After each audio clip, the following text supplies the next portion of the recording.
Hey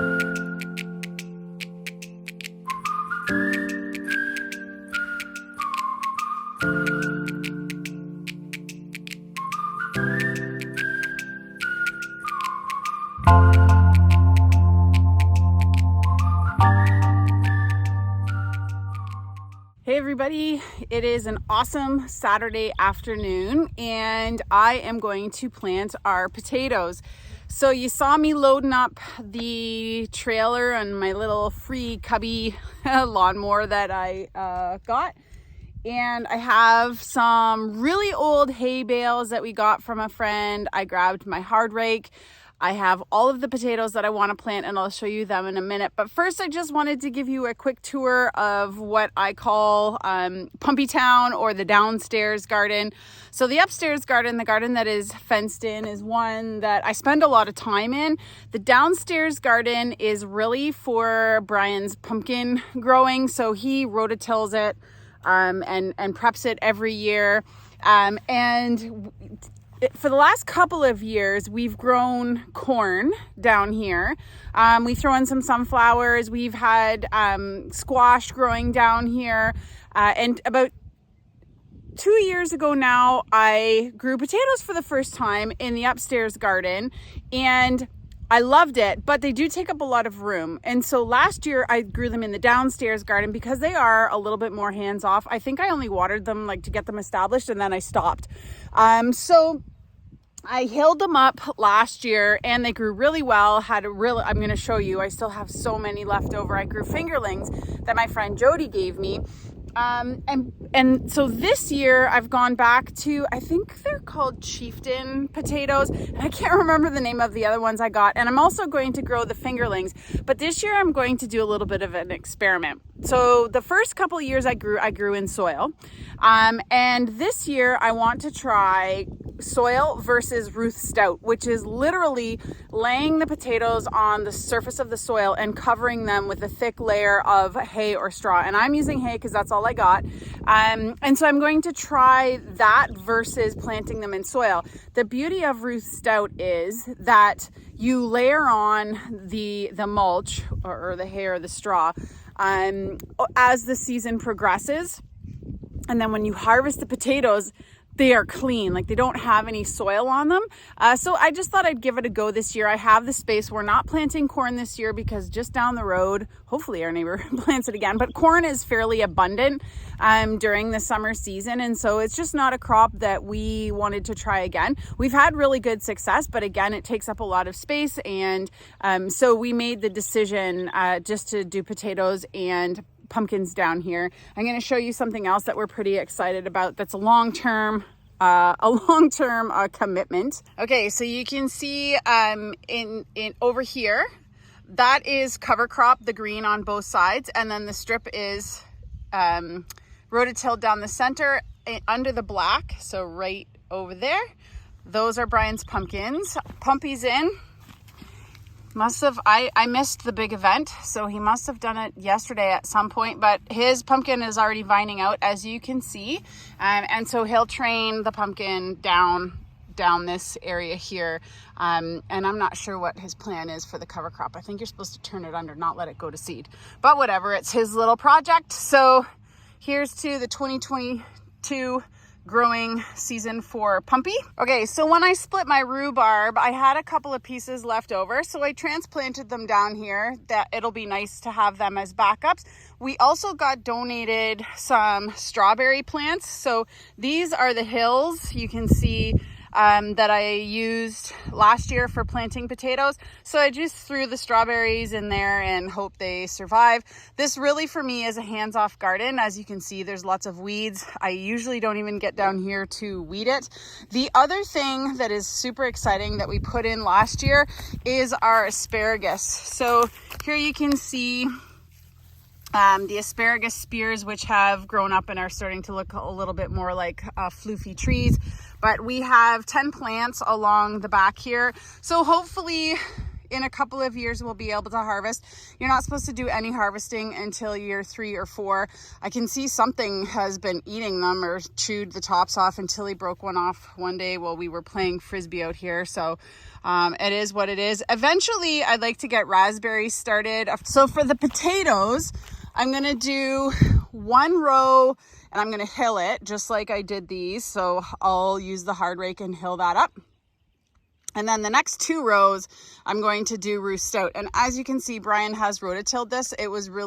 This is where the corn was last year, and it was pretty weedy. So hopefully those weeds will be suppressed once I put the straw and hay down. I have really 4 different varieties of potatoes, but I'm only planting 3 today.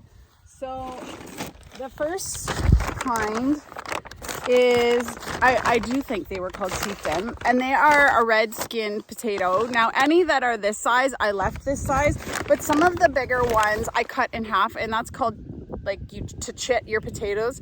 I don't know if the term is chitting. It sounds kind of funny, but I chit the potatoes, so I cut them in half. The only thing you have to make sure is that each piece has an eye, and when you plant potatoes, you want to plant, if possible, the eyes facing up, because this is the vegetative part. This is the part that's going to grow out of the ground. So I have that many. So I'm hoping it's a row, because last year I didn't get enough. And then another variety that are like white, a little bit more white skinned. I can't remember the name. So next time I go to the feed store, I got them on the same day as the turkeys. So I just got so excited and I forgot the name. So anyways, we'll figure out what the name of those are. This is hilarious. I'm just going to turn the camera around so you can see. So I grew fingerling potatoes last year, and my friend Jody, who gave them to me, thank you so much, warned me that they were prolific, and I was not prepared for how prolific they were. And I think Brian and I probably could have eaten potatoes for every single meal, and I'm not a big potato person, and he is, and so I should have eaten more of them.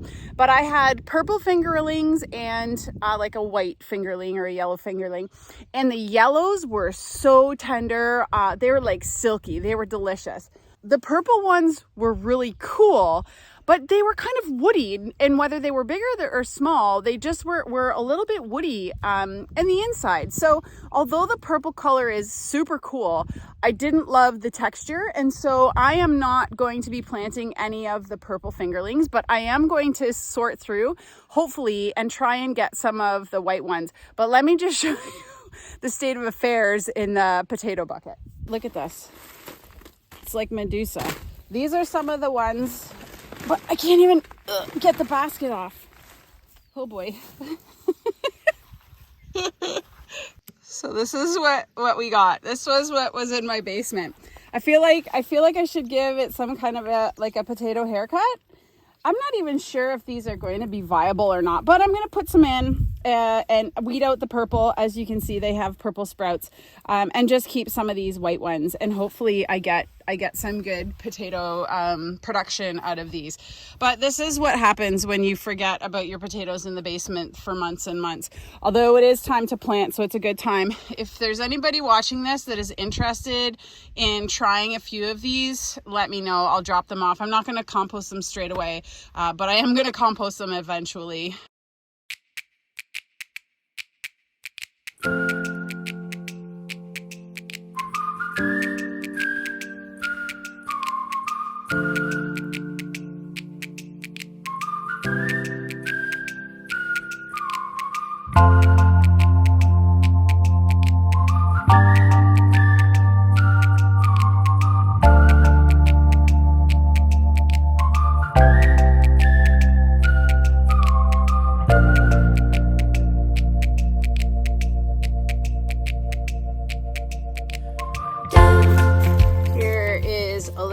Purple potato sprout from one of the fingerlings I missed last year, and I see a couple of other ones in these strawberry beds.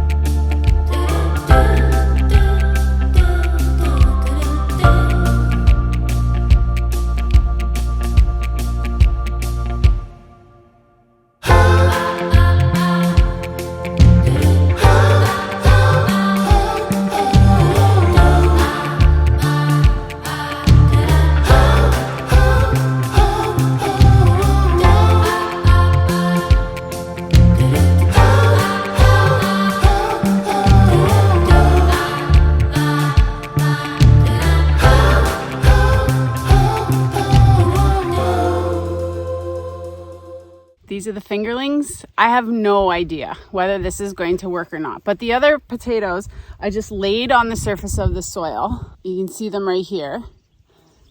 And these I'm going to do the exact same thing. I don't know if this is too like coral reefy already? No idea. But we're going to try it. And you guys can come along with the experiment with me. Honestly, we always have way more potatoes than we can eat. I canned a bunch. And actually, we eat the canned potatoes almost more than we eat the others, except for when they're fresh. So when we get new potatoes here at the end of the summer. So yeah, let's do this. Let's see if this works. Ruth Stout, here we go. I just got bit by a fly. It's summer.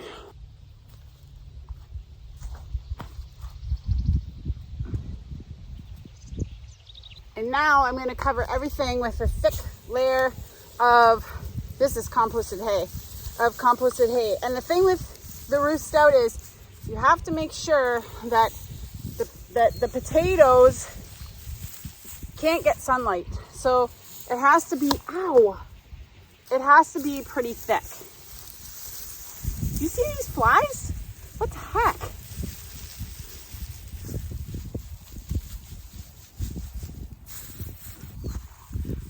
I'm also going to mulch the paths and the hills of the other potatoes.